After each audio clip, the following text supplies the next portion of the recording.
All right then, good night. We are here in another interview.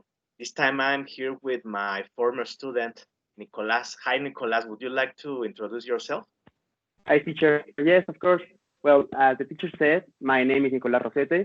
I am 19 years old. I'm living in Puebla, and I am studying business management at Benemérita Universidad Autónoma de Puebla. And I'm very happy because this month I finished my first university year. So this semester was kind of exciting and weird because all of pandemic, but it was great. Yes, as you said, this has been a complicated situation for some students and for some teachers. But let me tell to my viewers that he is a very special student for me because he was my student for 3 years. Can you believe Three it? years. He was my student in first grade, second, and third grade of middle school. So he Yes. like basically I saw him every day for 3 years. Yes. So he can tell you many things about me, but that will be in another interview because this time the interview it's about him. Yes, Nico, I would like to ask you first. Can you tell us more about the times you have been in Canada? Yes, well, I had the opportunity to travel to Canada 3 times to Vancouver. During this travel, I was with my ex-girlfriend, Jagli. She helped me a lot to make this travel possible, and I enjoyed that because I visit a lot of parks. I learned a lot about the Canadian culture, and actually, one thing that make me feel like I don't know, kind of striking, annoying, was that they after they go out to the street or have a job, when they arrive to their places, they take off their shoes. This because all the dirty of the street, they don't want it inside of their places. So that was kind of a culture strike. I don't know how to Yes, say, yes, yes, and it's correct. yes, that was like very weird for me. So that was Okay. one thing that yes. Also, I try a lot of the North American food, such as burgers, pizza, and fries. Actually, the most known dish in Canada is fries and dipped in cheese and gravy. So that was another like culture strike for me because here we eat tacos, tortas, tamales, and they're just like fried food. So that was amazing. Can you find Mexican food in Canada? Yes, but like Mexican food in Canada is like American, like we see at movies or at TV. They don't have the essential that we have here in Mexico. They use Like crunchy tacos. yes, they use American cheese. They do not use Oaxaca cheese or vanilla cheese.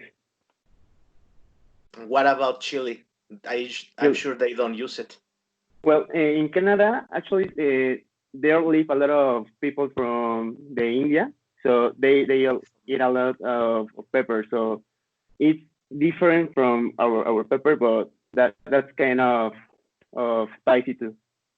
Okay, that's very interesting what you said because I remember like some weeks ago I made a video for my students, and in that video I was talking about immigration in Canada, and I could see that in the last few years the highest number of immigrants in Canada come from Asia. So by according to what you told us, that's true.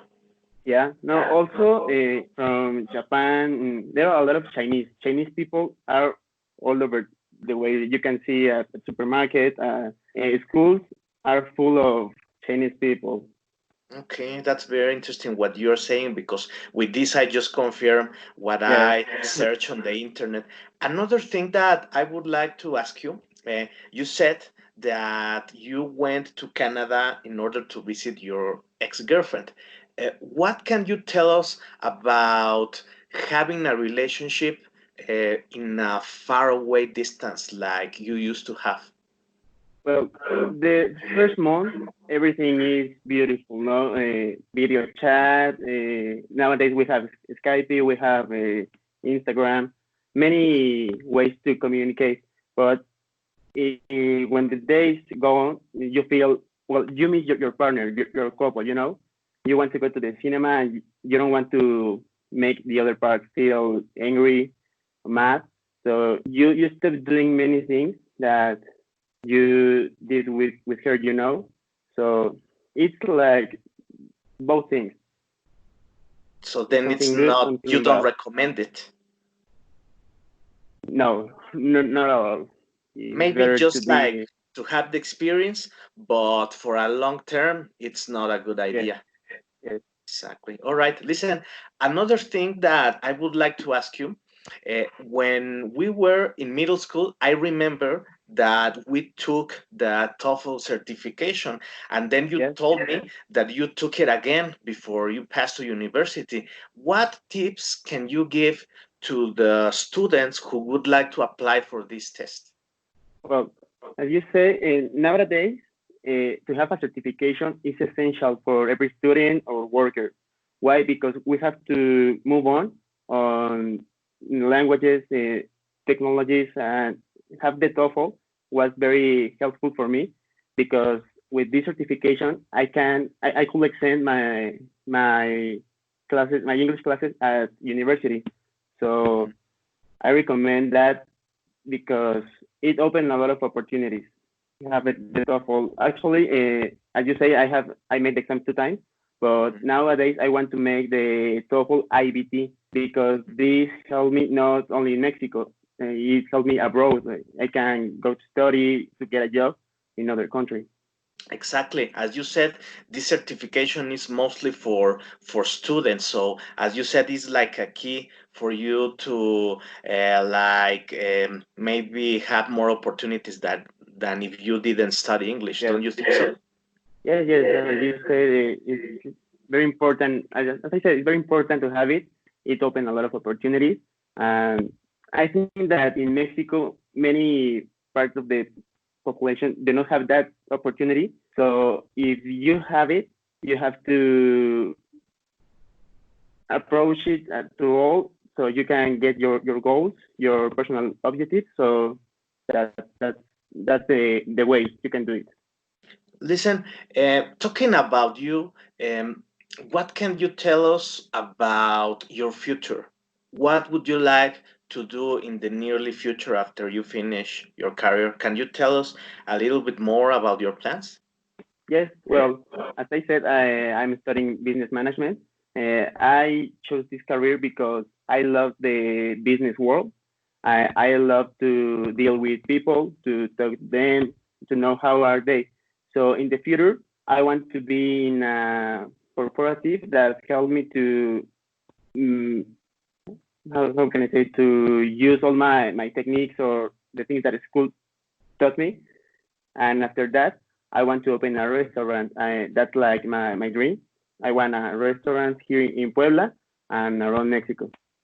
Okay, that's very cool. And let me tell to our viewers, Nico, that I remember when we were in middle school, you participate at the Tecmun debate. Do you Yes, remember that? yes, yes. In How was first that year and experience second for year, you? How was the the experience? first time that I participated in TechMoon, I was very nervous.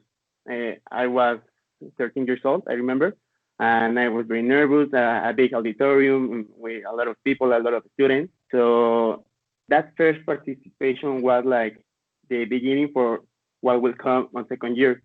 And second year, fortunately, I won Yes, I the, remember.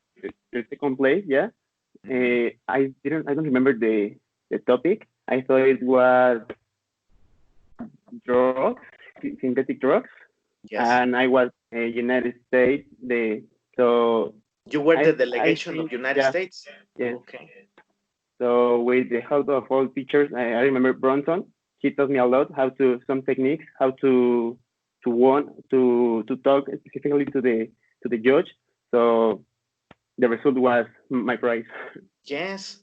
let me tell to our viewers that, as far as I remember, he has always been a very remarkable student, and he used to have a lot of communication skills. And as you could see, he took advantage of all those communication skills when he was in middle school by talking in front of many people. And as he said, it was a very cool experience. All right. Well, Nico, so if you don't have anything else to say, I think this was a very nice interview, and I would like to thank you for being here. Thank you, teacher. No, I want to thank you because this opportunity that you talk with me, that you opened your YouTube channel for me, and I'm very happy to talk with you again. And I hope to see you soon so we can have some food or a beer. Yes, face to face, of course, it will be really cool to have Yes, a meeting with a very nice student that I have many good memories with you. thank you. Have a nice day and take care. Have a See nice you day, later. teacher. See you later.